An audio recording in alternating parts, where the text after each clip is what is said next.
Today we're going to do a video on how to heal with your hands and nothing else. The idea is that healing with laying on of hands has been going on for a long time, but most people simply didn't know where to put the hands. So today we're going to introduce you to a number of places that Hanna Kroeger has collected. Where to put your hands for what type of healing and what type of time frame. I think you'll find it interesting because it doesn't take any special ability. All you have to do is be willing to put your hands in the right place, hold on for the right amount of time, and let God do the rest. So in order to do this, we're going to race this video along in some ways, and we invite you to take advantage of all this newfangled technology and hit that pause button every once in a while. So when we get to something and explain it, and you want to do it with the people you're with, hit the pause button, practice it, and then come back to us. And we'll specifically tell you in times in which we're not going to go the whole time frame on which you hold on to something. In order to do this, in terms of making it easy for you to understand, we're going to ask a model to join us. So Teresa, would you come up and join us and sit with your back to the audience to start with, of all the strange things to do. So this back is Teresa. And we'd like to show you a series of points that you can use specifically for accidents. And if you have a fall, or if you have some sort of car accident, or any number of things in which you can damage part of your body by a blow or a force, this is a way of very quickly getting to the idea and quickly getting to the essence of what's wrong. So we start with the place for bones. If you fall down and you hurt something and it's hurting in such a way that it's so intense you might think you broke a bone, this is how to learn real fast whether you have a broken bone or not a broken bone. You go to the bottom of the neck or the top of the shoulders, however you want to say it.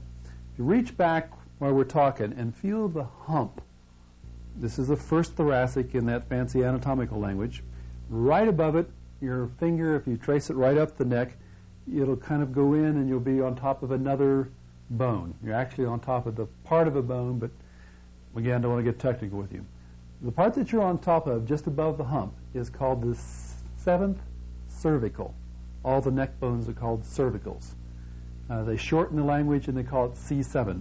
If you push in on this, you don't have to push hard, but if you push in on this and you find it sore, you have a broken bone someplace in your body. Now, the broken bone can be as far away as your foot, but it will show up in pain right here. Now, the next series we're about to show you are both diagnostic and treatment points. So you can diagnose, so to speak, or determine if you have a broken bone without a whole bunch of x-rays just by pushing this point. In Hunza, they have a system where if somebody breaks a bone, for instance, they break an arm bone, and they have a bone center. They don't have doctors, they don't have medicine men, they just have laymen doing what we do, and that's the reason it works so well, I think. Anyway, if they have a broken bone, the bone setter comes and he pulls on the bone, two parts of the bone, until they click back together the right way. That's called setting the bone. A little painful, you don't want to get into doing that. But they set the bone, and then the women come, and this is their custom. They will come and comfort the person who has been bereaved or hurt, and they will do so by taking the right hand and putting it right over the seventh cervical. Now, they do it in shifts, just like we would encourage you to do it in shifts. Do it in 2-hour shifts with friends, neighbors, relatives, whoever you can drag in off the street. No. Whoever you can get to participate in this. And again, it doesn't take any special ability. Just the willingness to hang on for a couple hours. The only time you let go of the person is to go to the bathroom, and you don't let go very long. So 24 hours, 2 hours at a time, and for 3 days, it will heal any broken bone just by holding this place. So even when the person's in the shower, somebody hangs on to the person right at the spot, and the idea is simply to get the energy of your hand, your right hand, your sending hand, into the seventh cervical area. You don't have to be right on it, you don't have to have an exact position, just be over it. Now, most any broken bone anywhere in the body can be healed in 3 days. There are some exceptions. Somebody who has osteoporosis, who has a great deal of debilitated system prior to breaking a bone, it might take 4 days or 5 days. but you hang on even during the time they're asleep.